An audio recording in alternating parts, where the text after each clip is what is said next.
Y Pedro Alonso conmigo para analizar cómo están las condiciones hoy a nivel económico, financiero y hasta político y otras hierbas, y qué podemos esperar para esta semana por vivirse. ¿Cómo estás, Toqueíto? Buenos días. Buen día, muy buen día para todos. ¿Qué hay en el panorama? Bueno, mi intervención de hoy le vamos a poner, prometer no empobrece, dar es lo que aniquila. Ahí es. Es un dicho nuestro, ¿no? Muy común y yo creo que muy cierto. Curiosamente se me ocurrió porque revisando la información me doy cuenta que en México y en Grecia se están viviendo situaciones muy similares, ¿no?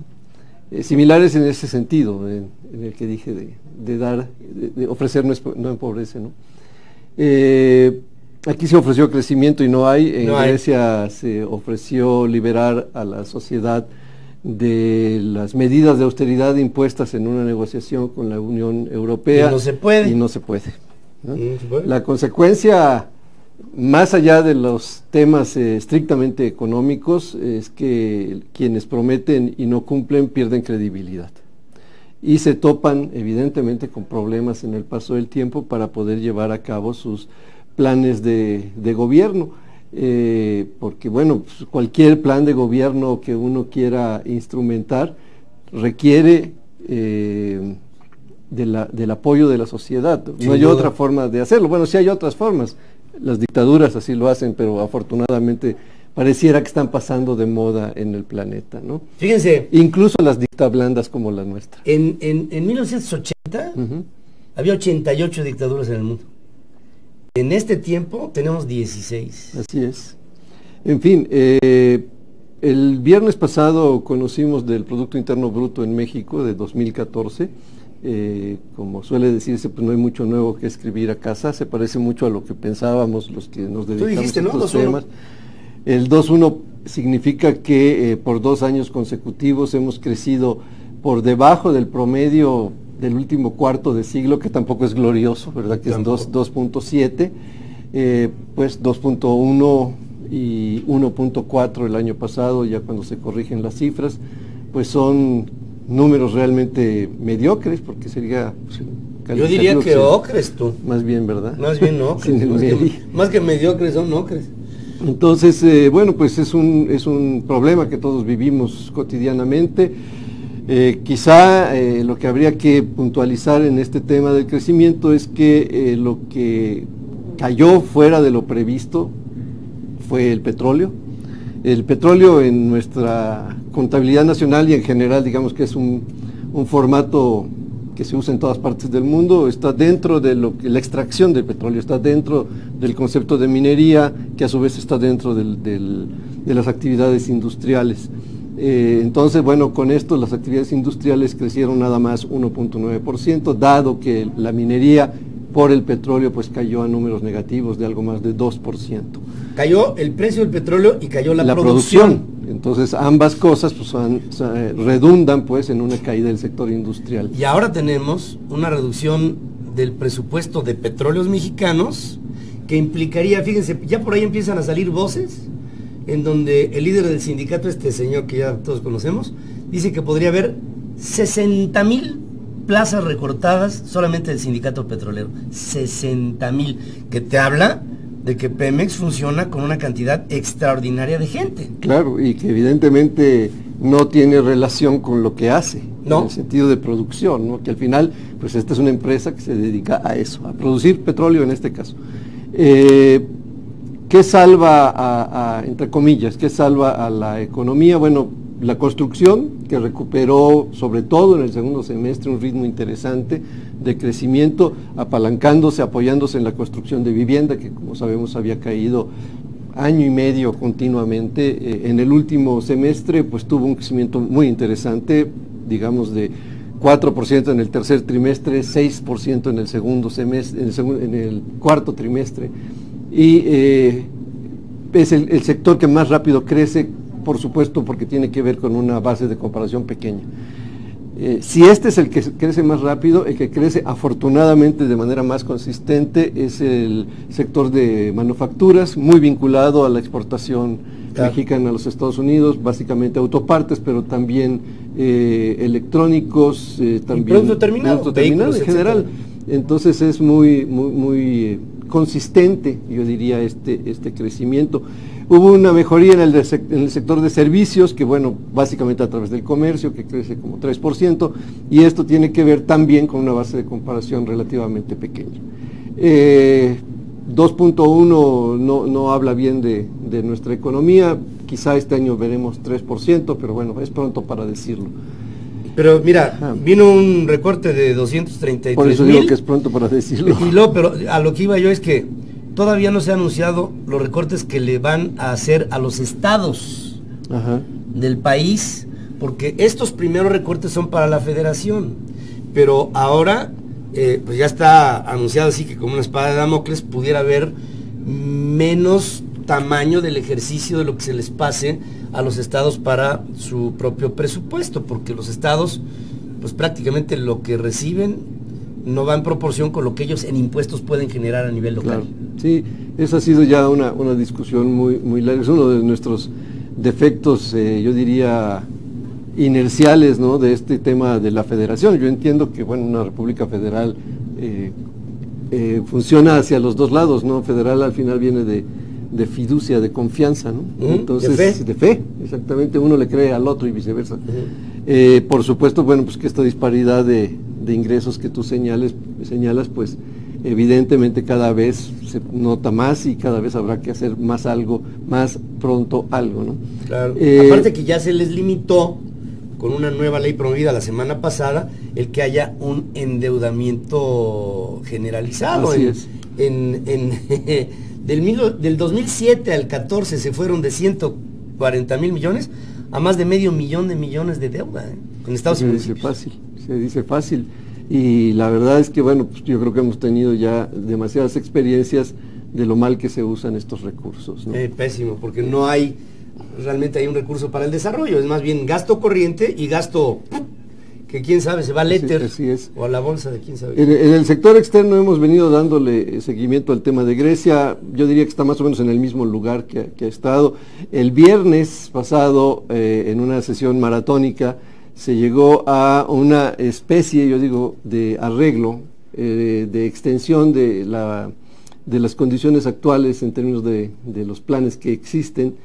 Es una extensión por 4 meses, no 6 como querían los griegos, pero además no solamente es eso, o sea, yo diría es una extensión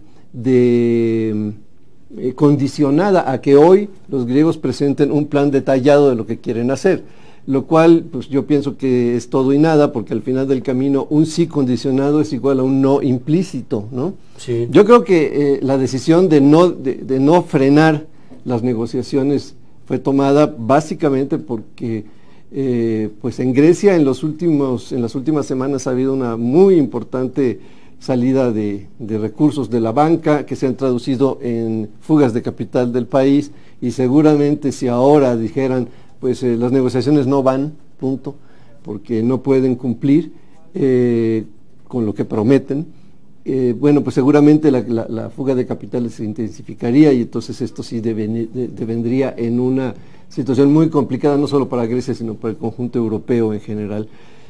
¿Qué va a pasar? Pues yo creo que van a terminar negociando los griegos, y por supuesto va a ser muy complicado explicarle a la sociedad que votó por un tema, pues que no pueden cumplir, punto. No es tan simple. No es lo mismo una promesa de campaña que una realidad gubernamental, ¿no? O sea, enfrentar a la realidad, pues como dicen por ahí, ¿no? Este tema de la sabiduría convencional, ¿no?, que todo el mundo dice, no, es que sí nos podemos, en este caso, ¿no?, sí nos podemos salir del euro. Ok, el peor enemigo de la sabiduría convencional es la realidad. Sí. ¿No? Entonces cuando uno la enfrenta, pues no tiene otra más. No, porque si lo llevas al terreno simplista, le quitamos al euro y volvemos al dracma, ¿no? Sí. Y nos salimos de todo el impacto comercial que representa para Grecia una relación con Europa, de la noche a la mañana. Sí, sí. Es como un principio de aislacionismo, ¿no? Claro. Imagínate las consecuencias que esto tendría, tanto para los griegos como para el resto de lo que tanto trabajo costó unificar criterios de toda una Europa con indicadores diferentes por cada nación. Al final yo creo que esto que tú dices es el punto importante, y quizá por eso, o no quizá por eso, seguramente por eso Europa no cede.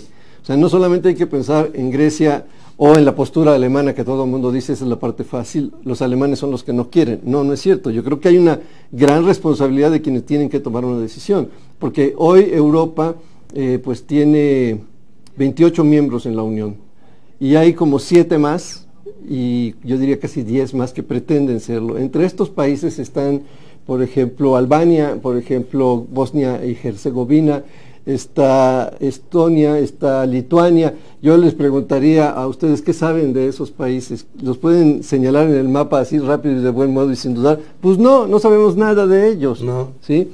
Y lo más probable es que tengan condiciones económicas y sociales muy complicadas. Entonces, abrir esta opción de decir te perdonamos, es abrir esta opción para todos los demás, número 1.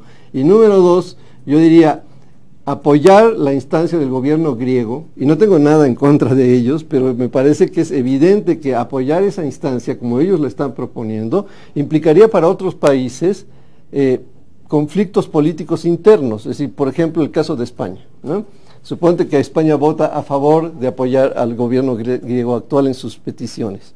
Bueno, entonces, ¿cómo explica a su ciudadanía que está apoyando a alguien que no puede cumplir con sus compromisos cuando tienes enfrente las elecciones en diciembre y tienes un partido como Podemos que le está pisando la sombra al gobierno actual? Mueve, claro. Entonces, por supuesto, quienes apoyan al partido en el poder pues van a decir, estos se están volviendo locos, mejor nos vamos con los otros, ¿no? A ver, ¿qué opinas de esto?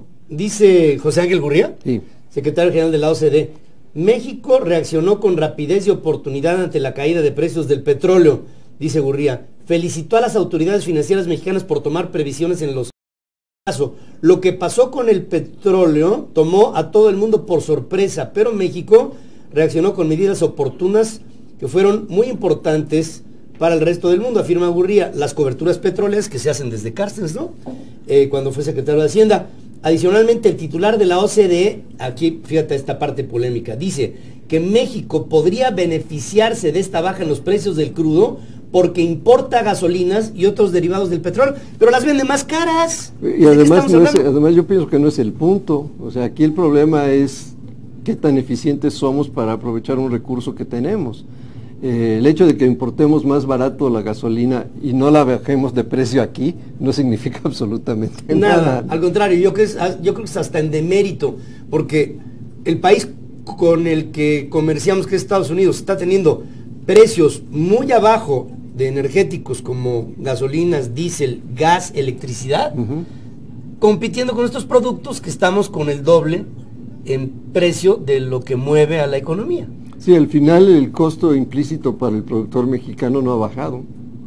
Fíjate, dice Gurría, que fue secretario de Hacienda entre el 98 y el 2000, el recorte presupuestal también fue oportuno, pero el problema con empezar a reducir el gasto de inversión es que repercute en el crecimiento. Pues sí. Sí. Sí, así es esto de la economía, no hay mucho para dónde menearse. No hay mucho para dónde menearse, y yo les dejo ahí todavía esta insistencia, No hemos sabido cuál es el reporte que se tiene de los gobernadores sobre el dinero que administraciones de la federación tendrían que recibir, y que va todo eso a llegar con un sello de menor ingreso para los estados, lo que representa menor actividad económica en estos. Y no es lo mismo menor actividad económica en Nuevo León, en donde hay otros recursos, que menor actividad económica en Campeche, donde hay muy pocos recursos. O en Chiapas, ¿no? O en Guerrero, en Oaxaca. Las administraciones de la federación son la quinta esencia de sus márgenes de operatividad. Y luego estados hiperendeudados, como el Distrito Federal, como Nuevo León, Chihuahua, Coahuila, Jalisco, son estados Estado de México, Veracruz. ¿Sabe usted que Veracruz es el cuarto estado más endeudado del país? Veracruz. ¿A dónde se fue todo ese dinero? Me pregunto. Bueno, vamos a hacer tocadito como siempre. Muchas gracias por estar. Al contrario, gracias a ti. Aquí con nuestra audiencia esta mañana. Vamos con el mundo. ¿Qué es lo que pasa en el mundo después de esta breve pausa? Está usted y nosotros en Ferris Live TV. Consejeros del PRD en el Distrito Federal piden a René Bejarano renunciar a las filas de ese partido luego de denunciar que el llamado señor de las ligas ha pedido públicamente votar por los candidatos de Morena en las delegaciones Cuauhtémoc e Iztapalapa.